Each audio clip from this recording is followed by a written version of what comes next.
शंकर शाद मुशायरे में तशरीफ़ लाए हैं खुशबीर शाद साहब, खुशबीर सिंह शाद साहब, जो बहुत मशहूर पोइट हैं, आप जानते हैं, बहुत अच्छे शायर हैं, बड़ी रूहानी शायरी कहते हैं। और मैं उनसे ज़्यादा फुटेज ना खाते हुए उनसे बात करती हूँ कि शाद साहब, आप 3 साल के बाद ये मुशायरा हो रहा है और आप तशरीफ़ लाए हैं, क्या कहेंगे आप इस बारे में कि ये मुशायरा 3 साल के बाद शुरू हुआ है, इसको क्यों होना चाहिए और इसको क्यों आगे बढ़ना चाहिए? नहीं, ये मुशायरा इसलिए होना चाहिए कि ये एक हिस्टोरिकल मुशायरा है और ये आज़ादी से पहले से हो रहा है। और इस मुशायरे के साथ जो यादें जुड़ी हुई हैं माजी की, और जैसे जैसी हस्तियां यहाँ आई हैं इन मुशायरों में शिरकत की है पूरी दुनिया से, और ख़ास तौर पे पाकिस्तान से अहमद फराज, फहमीदा रियाज, किशोर नाहिद और हिंदुस्तान निगाह, और हिंदुस्तान का हर बड़ा शायर जो एक, हम जब नौजवान थे और शायरी शुरू की थी तब सुना करते थे इस मुशायरे के बारे में, तो एक ख्वाब था कि साहब शंकर शायद उस हमारे जो साथी थे उनका ख्वाब था कि शंकर शायद मुशायरे में हमने शिरकत की है, 1 बार की है, 2 बार की है, और ये मैं बहुत खुश नसीब हूँ कि आज मैं तीसरी बार इस मुशायरे में हाजिर हुआ हूँ। और ये जो बीच में गैप हुआ जो आखिरी मुशायरा होना था, मैं उसमें भी मौजूद था, इत्तेफाक से वो कोविड की वजह से नहीं हो सका, और लेकिन इसका इंतज़ार था। और ये एक बड़ी खुशगवार सी बात है कि ये दोबारा शुरू हो रहा है और इंशाल्लाह ये अब चलेगा और इसको चलना चाहिए। आपको लगता है कि इस तरह के मुशायरे, ख़ासकर शंकर शाद मुशायरा, ये गंगा जमनी तहज़ीब को आगे बढ़ाता है, तो आपको लगता है कि इसके थ्रू कितने भी पॉलिटिकल एबरेशंस हों, क्या गंगा जमनी तहज़ीब आगे बढ़ेगी, शेयर्ड को एग्जिस्टेंस आगे बढ़ेगा? देखिए, जो बुनियाद है ना उसको तो आप बदल नहीं सकते। अब उसके ऊपर आप दीवारें चाहे जैसी खड़ी कर दें, नफरत की खड़ी कर दें या मोहब्बत की खड़ी कर दें, बुनियाद अपनी जगह रहेगी। तो ये हमारा फ़र्ज़ है ये देखना कि बुनियाद के ऊपर जो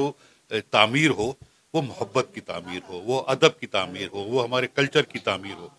और उसके लिए लोग लगे हुए हैं और ऐसे इदारे हैं जो काम कर रहे हैं, और इंशाल्लाह ये आगे चलेगा। वरना अगर इसको ख़त्म होना होता तो कब का ख़त्म हो गया होता।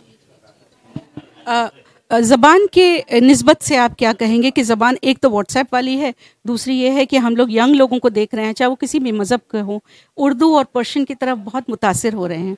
तो उस दोनों लिहाज से आप क्या कहना चाहेंगे? ज़बान को लेके बड़ा कन्फ्यूज़न है। एक्चुअली ये फेसबुक, ये सोशल मीडिया है,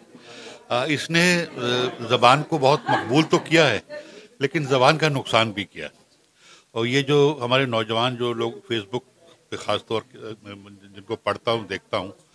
तो ये मैं देख रहा हूँ कि वो बहुत उजलत में है, बहुत उजलत में है। कुछ हासिल करने के लिए वो बिना ज़बान सीखे हुए वो शायरी कर रहे हैं, और शायद इन्होंने अपने ग्रुप बना लिए, आपस में ही ये गालिब और मीर खेल रहे हैं कि मैं तुझे गालिब कहता हूँ, तुझे मीर कह, तो ये और किसी का ख्याल ही नहीं करते। तो ये कहीं ना कहीं जवाल भी हो रहा है। लेकिन ऑन द अदर हैंड बहुत से नौजवान हैं जो बाकायदा उर्दू स्क्रिप्ट सीख के, ख़ास तौर पे ये बात मैं कई बार कहता हूँ, कई जगह कह चुका हूँ, ख़ास तौर पे नॉन मुस्लिम बच्चे, 20 साल से 30 साल की उम्र के बच्चे उर्दू सीख के उर्दू में गज़ल कह रहे हैं, नज़्म कह रहे हैं, कमाल, और अब नस्र लिख रहे हैं, कमाल का काम कर रहे हैं। और उसको देखते हुए तो लगता नहीं कि साहब ये मजलूम ज़बान है या ये कि सियासत की मारी हुई ज़बान है। अगर ऐसा होता तो ये तो फिर इसको तरक्की नहीं करना चाहिए ना, ये तो रोज़ तरक्की कर रही है। तो ये ज़बान अपनी जो उसकी अपनी रूह है उसके हिसाब से ज़िंदा रहती है, ज़बान को कुचला नहीं जा सकता। क्या बात है, बड़ी अच्छी खूबसूरत इन्होंने बात कही कि ज़बान को कुचला नहीं जा सकता और उसके ऊपर जो तामीर है दीवार की वो मोहब्बत की हो। शाद साहब, मैं आपको शाद साहब इसलिए कहती हूँ क्योंकि आपके नाम का ये लफ्ज़ मुझे तखल्लुस बड़ा पसंद है, इसके मायने हैं खुशी और मसरत के। तो आवाज़ द वॉइस हमारा जो चैनल है, हम लोग ये कोशिश करते हैं कि हम गंगा जमनी तहज़ीब को प्रमोट करें, no country bashing, no people bashing. तो ऐसे चैनल के लिए आप कोई मैसेज देना चाहेंगे, कुछ कहना चाहेंगे कि क्या हम इसको कंटिन्यू रख पाएंगे under the aberrations that are happening? ऐसे चैनल्स की ही ज़रूरत है जो हम सबकी आवाज़ बनकर लोगों तक पहुँचे, और नाम इतना खूबसूरत है आवाज़, और ये आवाज़ अल्लाह ताला करे कि इसमें और ज़ोर आए और ये और दूर तक पहुँचे और लोगों के दिलों में उतरे।